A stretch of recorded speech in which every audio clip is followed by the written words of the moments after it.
back again. Welcome back to another Black City Coffee vlog. More questions. Balakay. You asked, hey, do you ever do an automated roast?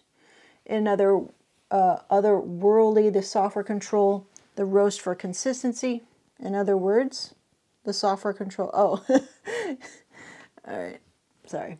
I'm trying to figure out how, figure that out on Artisan, but I have no idea how to do it. I said no. I can't do any automated roasts. And then you said, how do you stay so consistent? I don't believe I'm the most consistent roaster ever, but I do have markers to help me stay consistent. I don't think I'm the best.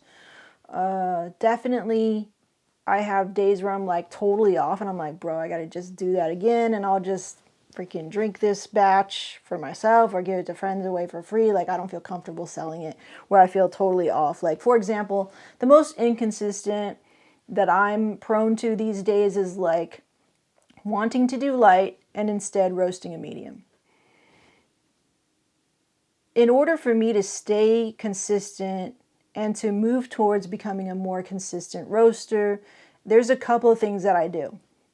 One, you got to check the box for good safety protocol and systems first and foremost, which means, you know, the way that you would maybe like step up to throw a free throw, you have basically what's taught to you or like in coaching is like you do the same thing over and over again, whether that's like bounce 3 times, bend the knees 3 times, shoot, right? Like you have a system, you have a routine, and you should do that with almost everything that you do that involves any repetitive action.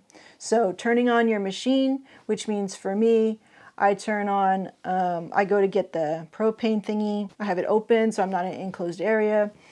I make sure all my surroundings is clear of any clutter or debris or weird stuff. Everything is clean. I check all of the doors and hatches. So, and I have like a little mental checklist for myself. The next step would be checking like the chaff container and making sure like that's not overfilled, because if it is overfilled, that is getting in the way of your airflow, which means you're not going to be able to roast consistently as well. Like just your equipment and machinery is not well maintained to not give you the best product in the end. So it starts there. So check that off the box first. The next, I don't know, your batch size. I used to like not measure batch size accurately. I would just mark it on the freaking thing and be like, oh, about here is like about 1,000 grams. No. In coffee, when you're measuring things, you have to be exact, because what gets measured gets actually managed well. Or develop your own pre-roasting system accordingly. And that's just the most general answer. I don't want to take you through my whole thing. That's a little tedious, but you get the idea. So from start to finish, you're going to develop repetitive patterns and motions and actions. Create a system. Create systems for that. That'll help you be the most consistent, I think, on that front, on the equipment front. Now, becoming a consistent roaster. When you're at the roaster and trying to make decisions, you want to use all of your senses. There's a saying is, as long as your equipment's all in check, like you've checked that box for equipment, and software, like all of the things outside of you are external of you. Cool. Now you as an instrument, as a tool, must also be consistent. So you're preheating, you're maybe in between, they call it in between batch protocol is what Rao called it, right? You can call it whatever you want. But it's basically going from one batch to the next, and how are you handling the heat in between that? Do you have a preheat? Do you idle at this temperature for an amount of time? It doesn't, to me, it's like it doesn't really matter what to do as long as it works for you. Now you could try, you know, person prescribed method. You could try that for sure, because it's a place to start. But eventually you're going to have to just develop your own and what works for you, because every machine is just a little different. The way it's housed, the way it's maintained, where it sits, like if it's the hot top, right? You know, how is it managing heat that way? Is it a hot day? Is it a cold day? Blah, blah, blah. all that stuff. I remember one of my subscribers, he was like out in the way mountains or whatever, and the elevation just really like messed up his readings. And so you have to learn other ways of roasting. You have to get around it and develop your own systems, which that's part of it. You're an artist. When you're a roaster, you're learning what it means to become an artist. Now, that could be a turnoff for some people, or it could be really exciting for some. But that's generally what it is. You're making these decisions based upon, a certain goal. And it really can be, and there's room for your goal, whatever that is. And that's a cool thing, right? So, yeah. That's my really long answer to your question. And then I answered you, I was just like, that's a deeper question. Good standards, I said, good systems, discipline, maintained equipment. Yeah, like, basically I just wanted to expand on that, meaning like developing a cool system, a good system for you to follow, being able to adjust it as you need it to, and just kind of like checking all those boxes for yourself, being just a good little scientist. Okay, thanks, Balakay. All right, Peter's back again. As I'm in the phase of decision making now, which aspects would you think about when deciding to buy another roaster, and which roaster to buy? I mean, there are so many different manufacturers out there. All make similar machines, but some small details sometimes make big differences. Yeah. Are you completely happy with your Mill City? I've also read the Scott Rail books, and he was roasting with a Loring, maybe one of the most expensive roasters out there, and maybe it's worth it. They have a completely different technical design. For example, they don't use atmospheric burners. Okay, I'm sorry, writing too much. All right, Peter.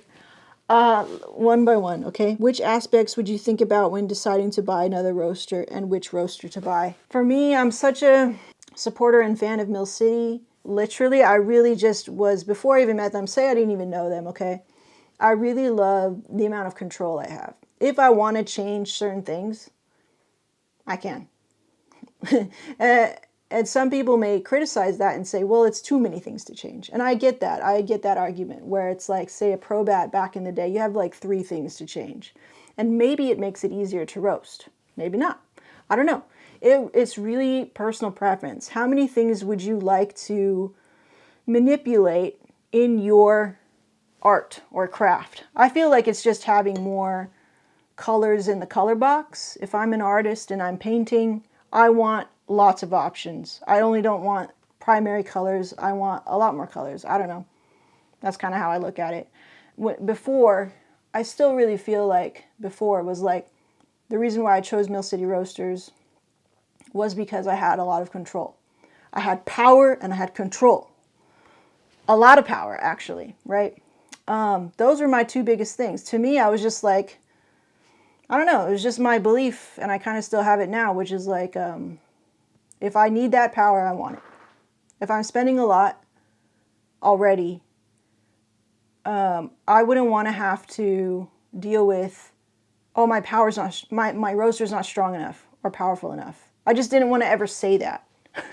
I wanted to just go, well, I have a lot of power, and now I need to learn how to dial it back. I don't know. It's personal preference. It's totally personal preference. There's no wrong way. There's no one way and there's no wrong way. It's whatever way works for you.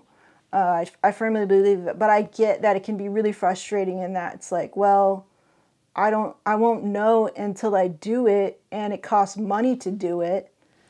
So I get that. I get that frustration. And that's where you really got to ask yourself a lot of those like kind of deep probing questions for you. What you feel is going to work for you, and try to, like, to me, it's an exercise in knowing oneself. Like, maybe, are you the kind of person that in order for you to feel like you're making the best product you can, do you feel like you need to have the best, quote unquote, the best equipment? Because my husband's like that. He won't feel motivated enough, or he won't feel like he's making the best product if he doesn't have the best equipment. And if he can afford it, he will get the best. He will get the most expensive. I don't think that way. I'm actually like, ooh, what can I do with the cheapest thing? I kind of have like a very frugal, cheap mentality in that way where I'm like, I don't need the best. I feel like I can make it awesome without the best. I almost do it like in spite of like you having the best shit, like you having the best roaster, the Loring or whatever. I can make pretty good coffee and maybe even sell it, maybe even make a good living, maybe even get enough people to love it and not have the best machine. And that does it for me. You know what I'm saying? So that's a very personal, just way of living a life philosophy, which I get. I get that. I live with a person like that who's like, I need to have the best, or else it's almost like, oh, I'm not even going to try, or it's not even going to be the best because I don't have the best equipment. When I was like, ooh, Loring, very pretty. And then when I saw the price, I was like, nah, I'm never, ever going to consider that. I just don't think that way. I tend to go to things that are like least popular. You know, I'm in that camp, that Tim Ferriss camp where like, if it's popular, run away.